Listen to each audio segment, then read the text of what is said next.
है तब भागवत जो शब्द है ना, भागवत, इसमें 4 अक्षर हैं, भा प्लस गा प्लस व और प्लस त। इन चारों अक्षरों का एक बहुत स्पेशल अर्थ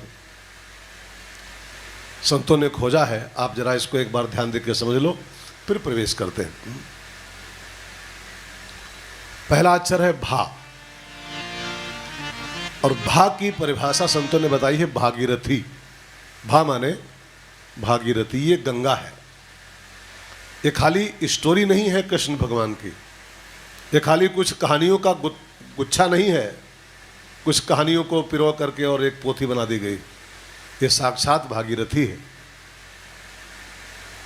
और एक तुलना अगर मैं करूं, थोड़ा व्यवहारिक तुलना करूं, गहराई मत जाइएगा, हल्के हल्के हम सुनो तो, उस भागीरथी से ये भागीरथी ज़्यादा कीमती है।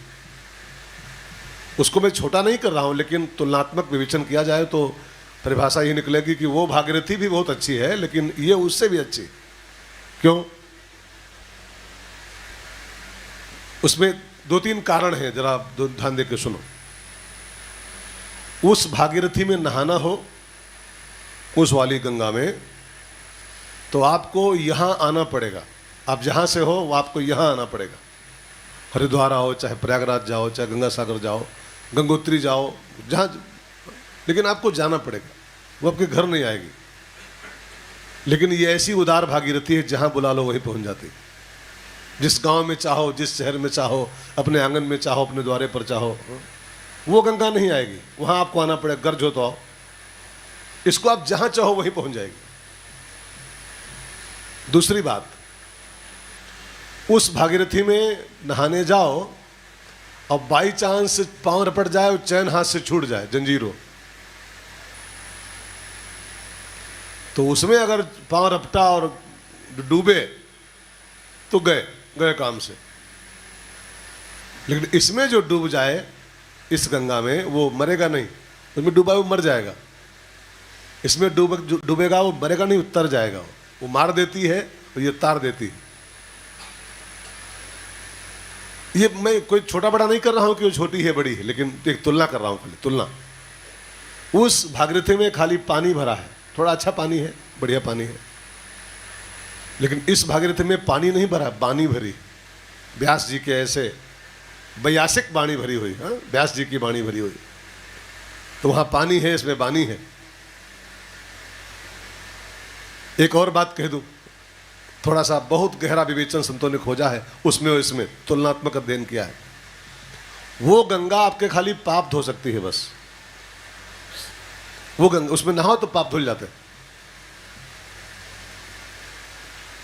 लेकिन वो गंगा आपके अंदर जो पाप करने की फुंतड़ू है, फुंतड़ू समझते हैं, इंस्ट्रूमेंट जो आपसे पाप करवा रहा है, जो पाप की प्रवृत्ति अंदर बैठी है, जिसके इशारे पर हम पाप करते हैं, वो हमारा गंदा स्वभाव, हमारी पाप वृत्ति,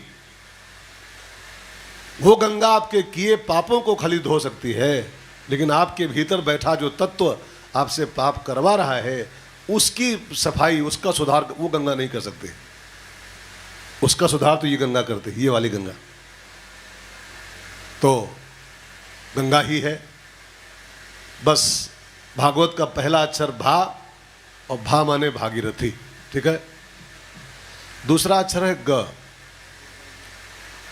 और गा का मतलब संतों ने बताया है, गा माने गगन सदृशम, गगन सदृश। भागवत संकीर्ण कथा नहीं है। भागवत केवल हिंदुओं के लिए नहीं है। भागवत तो आकाश के समान व्यापक है। इसको हिंदू सुने, इसको मुसलमान सुने, इसको सिख सुने, इसको ईसाई सुने। अभी मेरी कथा शाहजहांपुर में थी, इसके ठीक पहले कितने सरदार आते कथा में, कितने सरदार बैठते थे, बड़े बड़े साफा वाले, बड़े बड़े दाढ़ी वाले सरदार आके सुनते थे। कई कथाओं में मियाँ कितने आते हैं सुनने के लिए। कोई भगाता है क्या उनको कि भाग जाओ यहाँ से, तुम मियाँ हो भागो यहाँ से, तुम सिख हो भागो यहाँ से, तुम ईसाई हो यहाँ बताओ, कोई भगाता है? सिख हो, ईसाई हो, मियाँ हो, जो आए सुने।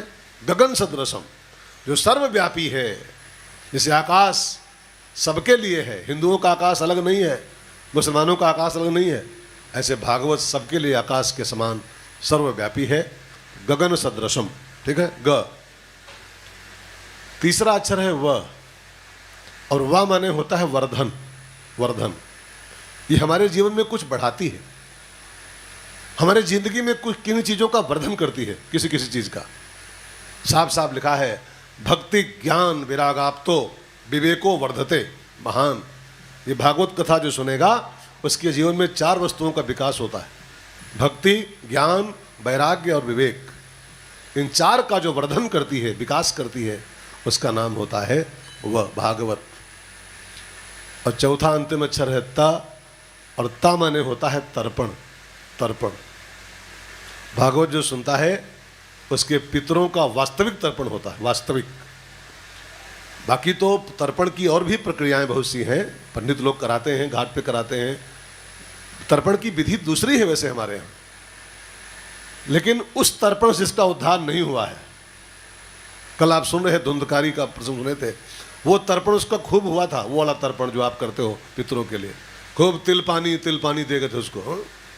जाके गया में पिंडदान किया था, गया में, लेकिन इस तर्पण से उसका उद्धार नहीं हुआ था धुंधकारी का। तब फिर भगवान सूर्य ने बताया था असली तर्पण है भागवत महापुराण, जिससे हमारे पुरखों को निश्चित शांति मिलती है, गारंटी के साथ शांति मिलती है। तो हमारे पुरखों का बिल्कुल रियल तर्पण जो है वो ये भागवत कथा है।